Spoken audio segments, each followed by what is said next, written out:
नमस्कार, बहुत स्वागत है आपका आश्रम यूट्यूब चैनल पर। आज के अंक में हम बात करेंगे हथेली में व्यावसायिक अभिरुचि की रेखा। यदि आप बड़ा बिजनेसमैन बनना चाहते हैं या चाहते हैं कि आपका अच्छा खासा व्यवसाय रहे एक ब्रांड के रूप में, तो आपके पास एक व्यवसाय की रेखा और अच्छे बुद्ध पर्वत का होना आवश्यक है।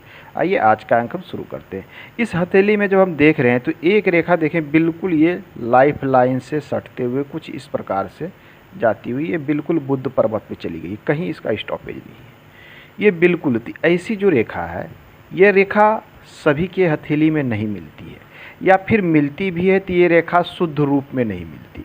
शुद्ध करने का अर्थ होता है कि बिल्कुल स्पष्ट और क्लियर हो रेखा, तो शुद्ध कहलाती है। और जब कोई भी रेखा, चाहे ये व्यवसाय की रेखा हो या आपकी लाइफ लाइन की रेखा हो या फिर भाग्य की रेखा हो, यदि वो शुद्ध रूप में है अर्थात निर्दोष रूप में है, उस पर किसी प्रकार का दोष नहीं है, तो वो आपको 100% वर्क करती है और वो 100% शुभ होते हैं और आपको शुभ परिणाम देते हैं। लेकिन जब रेखाएं टूटी फूटी हुई सी रहती है, हमने अक्सर देखा है कि बहुत सारे लोगों के हथेली में ये रेखा तो है मगर वो ये कभी कभी इतनी छोटी है, या फिर रेखाएं हैं तो ये इस प्रकार से ओवरलैप करती हुई रेखाएं हैं, एक दूसरे से छूती हुई टूटती हुई इस प्रकार। तो ये जो रेखाएं हैं, ये रेखाएं आपको लाभ लगभग 0 के बराबर देती है। ये जो रेखाएं, ये लाभ, इतनी टूटी हुई रेखाएं होंगी छोटी छोटी भागों में, तो इससे आपको कोई लाभ नहीं होगा, ये 0 के बराबर है। तो ये रेखाएं क्लियर है तो 100% लाभ है, रेखाएं मजबूत है तो अब अच्छी है, पतली है तो भी चलेगी। लेकिन टूटी फूटी सी रेखाएं हो तो इससे अच्छा है कि रेखाएं आपकी हथेली पर ना हो, क्योंकि शास्त्र में इसे स्वास्थ्य रेखा भी कहा गया है। यदि ये रेखाएं टूटी फूटी अवस्था में है तो आपके स्वास्थ्य पर भी इसका बुरा प्रभाव पड़ता है, ये आपको ध्यान में रखना चाहिए। विशेषकर जहाँ पर से ये लाइफ से निकलेगा उस उम्र में इसका ज़बरदस्त इफेक्ट होता है। इफेक्ट ऐसे तो रहेगा ही रहेगा, लेकिन इस उम्र में बड़ा इफेक्ट होगा। तो आपके हथेली में ये रेखा यदि हो, व्यवसाय की रेखा या स्वास्थ्य की रेखा, तो क्लियर अवस्था में हो या तो ना हो, तो ये सबसे अच्छा। अब आइए इसके गुण की बात करते हैं। ये रेखा बताती है कि ऐसे जातक को व्यावसायिक अभिरुचि होती है। कुछ लोगों को होती है ना, जन्मजात कुछ गुण होते हैं, ऑटोमेटिक उनके अंदर में ये गुण होते हैं कि हमें लोगों के साथ किस प्रकार से डील करना है, किसी वर्क को किस प्रकार से अच्छे प्रकार से, कोई भी वर्क हो, ऐसे व्यक्ति किसी भी वर्क को करने में सक्षम होते हैं। ऐसा नहीं होता है कि ये कोई कार्य को कह दे कि नहीं हो सकेगा, ऐसा नहीं, ये हर कार्य को करेंगे। व्यक्ति कैसा भी हो उनके साथ ये अच्छी प्रकार से डील करेंगे, क्योंकि व्यवसाय में वही व्यक्ति सफल होता है जो लोगों के साथ जो है अच्छी प्रकार से डील कर सकता है, अपनी बातों को समझा सकता है। जब आप अपने कस्टमर को, अपने सबऑर्डिनेट को आप अपनी बातें अच्छी तरह से समझा सकेंगे तो आपका व्यापार बढ़ता है। तो ये गुण इनके अंदर में पाया जाता है कि लोगों के साथ एडजस्टमेंट किस प्रकार से हो, सामंजस्य किस प्रकार से बनाया जाए और अपने कार्य को निकाला जाए, किस प्रकार से कार्य को निकालना है, कहाँ कितना बात करना है, क्या करना है, ये इन्हें अच्छी प्रकार से आता है। इसके साथ देखें बुद्ध पर्वत, यदि या इस हथेली में हम देख रहे हैं इस रेखा के साथ साथ बुद्ध पर्वत की भी स्थिति अच्छी है, बहुत अच्छी नहीं है लेकिन अच्छी है। तो कहीं न कहीं ये बुद्ध पर्वत बता रहा है व्यावसायिक अभिरुचि, नए नए तरीक़ों को सोचना, वर्क के क्षेत्र में नई नई चीज़ों को सोचते हैं, नए नए प्रकार से कार्य करने का प्रयास करते हैं, ये चीज़ें भी दिख रही है।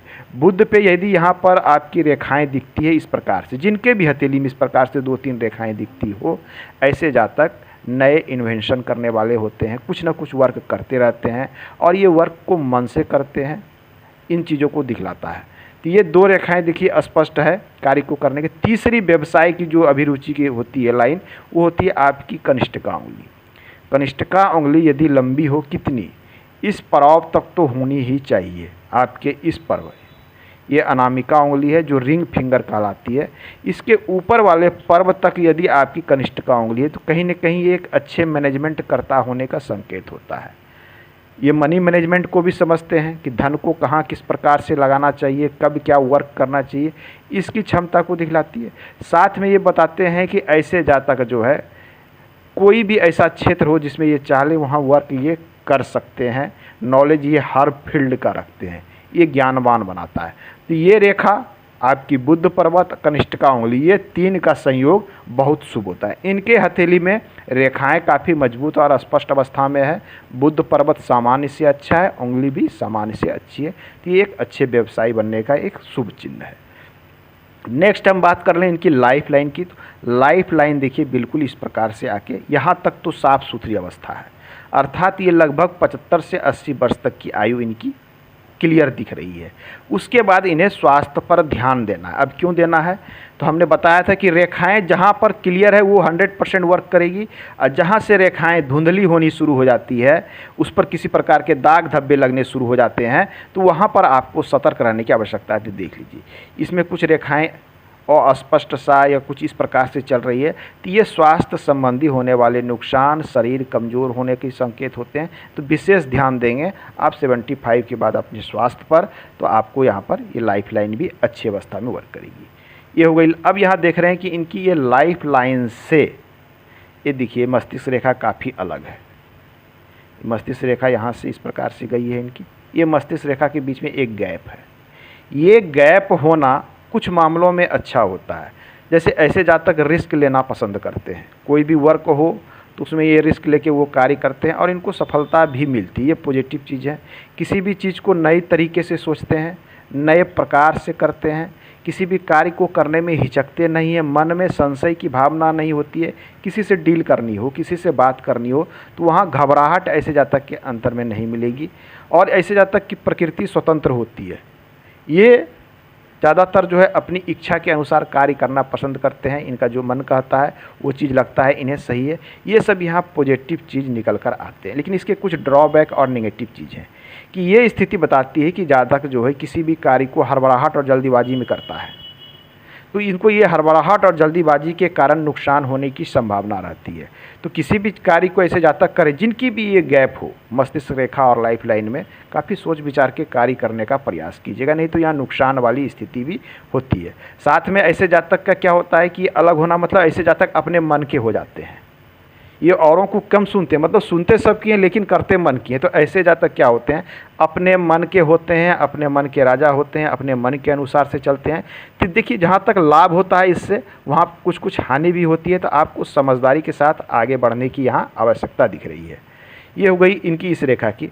अब हम देख रहे हैं कि चंद्र पर देखिए इनकी भाग, यहाँ से इनकी स्वास्थ्य रेखा गई है, भाग्य रेखा भी यहाँ से निकली है, बिल्कुल यहाँ से क्लियर अवस्था में। ये शनि पर ये इस प्रकार से चली गई है। तो भाग्य रेखा शनि पर पहुंचना मतलब अपने कर्म के स्थान पे पहुंच गई है। शनि की स्थिति बहुत शुभ नहीं है। यहाँ हम जो देख पा रहे हैं, मैं थोड़ा सा इसे साफ कर लूँ, शनि की स्थिति बहुत शुभ नहीं है। शनि की स्थिति सामान्य है। यदि ये अति शुभ अवस्था में रहेगा तो ऐसे जातक अति धनवान हो जाएंगे। ये स्थिति सामान्य है, लेकिन रेखाएं मजबूत अवस्था में है तो इनके पास धन संपत्ति तो रहेगी ही रहेगी, ये तो तय है। ये रेखा यहाँ से गई, यहाँ पर देखिए कुछ ऐसा लग रहा है कि ये रेखा एक चंद्र की रेखा, ये देखिए एक चंद्र रेखा इधर, एक चंद्र की रेखा ये। तो ये चंद्र की रेखा ये यात्रा और दूर जाके निवास करने को भी बताता है। इस प्रकार की रेखाएं बताती है कि जातक जो है अपने जन्म स्थान या अपने मूल स्थान, अपने पैतृक स्थान से दूर रहता है तो इनको जीवन में अधिक उन्नति प्रगति मिलती है, अच्छे धन कमाने के मौके मिलते हैं। इस प्रकार की चीज़ें दिखती। और ये जाके क्या कर रहा है कि टच कर रहा है भाग्य रेखा को। तो एक चीज़ें स्पष्ट होती है कि चंद्र से निकलती हुई रेखा आपके भाग्य रेखा में जाके टच करे, तो ये बताने का प्रयास करता है कि आप दूर रह के वर्क करेंगे तो वहाँ आपको धन लाभ भी अच्छा खासा होगा। ये यहाँ स्पष्ट कर रहा है। इनके हाथ में देखें तो एक धन का त्रिभुज भी बनता हुआ नजर आ रहा है। ये देखिए धन की कोठी, ये रेखा यहाँ गई, ये भाग्य रेखा, ये इनकी मस्तिष्क रेखा, इस प्रकार से ये देखिए धन की कोठी बन रही है। एक त्रिभुज स्पष्ट अवस्था में राहु पे बता रहा है। तो राहु का त्रिभुज जातक को धनवान बनाता है। तो राहु की स्थिति इनको धनवान बनाने की दिख रही। ये जो त्रिभुज बनता है इसे मनी ट्रायंगल भी बोलते हैं। कुछ लोग धन की कोठी, कुछ लोग धन की कोठरी भी कहते हैं। ये त्रिभुज बताता है कि ऐसे जातक जीवन में धन स्टोर करने में सक्षम भी होते हैं। लेकिन इनकी एक त्रिभुज की स्थिति खुली है, दूसरे त्रिभुज जो बन रहा है बृहद त्रिभुज जो यहाँ से बनता है, ये त्रिभुज की स्थिति यहाँ ओपन दिख रही थी। यहाँ ये बता रहा है कि धन तो आएंगे लेकिन धन खर्च भी बहुत होंगे, क्योंकि यहाँ पर बड़ा ट्रायंगल जो बनने वाला था, वो बड़ा ट्रायंगल किस प्रकार से बनता है आइए मैं थोड़ा सा क्लियर कर देता हूँ। सबसे बड़ी धन की जो कोठी बनती है आपकी, ये व्यवसाय की रेखा, दूसरी ये मस्तिष्क रेखा, ये, और तीसरी लाइफ लाइन ये त्रिभुज इनकी यहाँ पर खाली है। ये जो गैप बन रहा है ये बताता है कि धन तो आपके पास आएंगे, लेकिन धन जो है निकलेगा भी तेज़ी से। तो आप धन को कमाने और खर्च करने में थोड़ा सा ये स्थिति बनती है। यदि कालांतर में रेखाएं इस प्रकार से बन जाती थी, ये बड़ा धन का कोठी ये बताएगा कि इनके पास बड़े मात्रा में धन होगी, बड़ी बड़ी प्रॉपर्टीज होगी, ये दिखाएगा। हालांकि एक त्रिभुज इनकी अस्पष्ट अवस्था में है, दूसरा त्रिभुज खुला हुआ है, अर्थात ये धन जमा भी करेंगे और धन निकलता भी रहेगा, ये क्लियर दिख रहा है। अब आइए हम देख लेते हैं इनके वर्किंग क्षेत्र के साथ इनकी सूर्य पर्वत को। चूँकि सूर्य को सफलता का कारक माना जाता है, सूर्य पर रेखाएं स्पष्ट है, सूर्य पर्वत सामान्य अवस्था में, यहाँ ना ही अधिक दबा है ना ही अधिक मजबूत है। इस पर थोड़ा सा मैं जूम करता हूँ तो रेखाएं यहाँ स्पष्ट होगी। ये देख लीजिए सूर्य पर्वत, यहाँ पर एक ट्रायंगल भी बन रहा है सूर्य पर्वत पर बनने वाला। हालांकि ये त्रिभुज जो बन रहा है वो हृदय रेखा के सहयोग से बन रहा है। तो सूर्य पर्वत पर बनने वाला त्रिभुज कहता है कि जातक को किसी क्षेत्र में कुशलता हासिल होती है। ये कला का क्षेत्र हो सकता है, आपके वर्किंग क्षेत्र हो सकता है, जिस भी क्षेत्र में वर्क करते हैं किसी न किसी कार्य में इनकी दक्षता होती है, मतलब उसमें फुल नॉलेज होता है। इस प्रकार की स्थिति बताती है कि आपके वर्किंग क्षेत्र में आपको नॉलेज बहुत अधिक रहेगा, ज्ञान होंगे, वहाँ के आप मास्टर होंगे एक तरह से। ये चीज़ें ये त्रिभुज कह रही है। और त्रिभुज की रेखाएं देखिए कुछ घूमी हुई है मंगल की ओर। ये देखिए ये सूर्य की रेखाएं यहाँ से इस प्रकार से गई है, ये मंगल की ओर घूमी हुई। मैं थोड़ा सा इसे जूम आउट करता हूँ तो पता चलेगा। ये देखिए ये रेखाएं गोल होके मंगल की ओर। तो कहीं ना कहीं इनकी जो प्रतिभा दिख रही है ये दिख रही है कि मंगल से आती हुई। तो मंगल क्या है? भूमि का कारक है। मंगल भूमि का कारक है।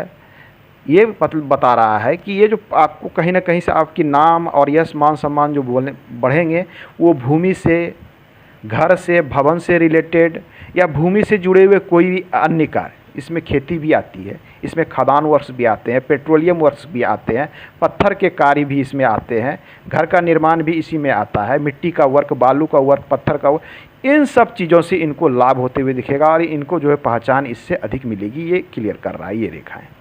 ये इनकी सूर्य रेखा बता रही है। सूर्य रेखा है, सूर्य पे थोड़ा सा दबाव है, तो कहीं ना कहीं एक चीज़ें और कहती है कि जितना इनको मिलना चाहिए था, अर्थात ये जो परिश्रम करते हैं, जितना ये परिश्रम कर रहे हैं या जितना इनका नाम होना चाहिए इनके वर्क के कारण, वो चीज़ें अभी नहीं मिल पा रही है। उसका एक कारण हो रहा है कि सूर्य की स्थिति थोड़ी सी यहाँ पे दबी हुई लग रही है और रेखाएं भी बहुत क्लियर अवस्था में यहाँ पे थोड़ी सी टूट लग रही है। तो ये बता रही है कि जितना परिश्रम करते हैं, जो चीज़ें आपको प्राप्त होनी चाहिए, तो कहीं ना कहीं उस प्राप्ति में अभी विलम्ब हो रहा है, लेकिन कालांतर में ये स्थितियां धीरे धीरे ठीक हो जाएगी। धन की अवस्था के लिए हम देखते हैं किसी भी जातक की भाग्य की रेखा, तो ये क्लियर है, स्पष्ट है। यहाँ पे जाने के बाद थोड़ा सा मूवमेंट के बाद ये शनि पे गई है बिल्कुल क्लियर अवस्था में, तो धन तो रहेगा और आएगा, चूँकि ये पूर्णता को प्राप्त कर रहा है। शनि पर्वत की स्थिति यहाँ सामान्य है, तो यहाँ भी ये थोड़ा बता रहा है कि धन के लिए आपको परिश्रम भी अधिक करना होगा, अर्थात जितनी प्राप्ति आप चाह रहे हैं या जितना मेहनत कर रहे हैं उससे प्राप्ति कहीं ना कहीं आपको कम हो रही है। ये चीज़ें यहाँ क्लियर आपको दिख रही है। तो आज के अंक में इतना ही। इस हथेली में बहुत कुछ है। मिलते हैं अगले अंक में। धन्यवाद।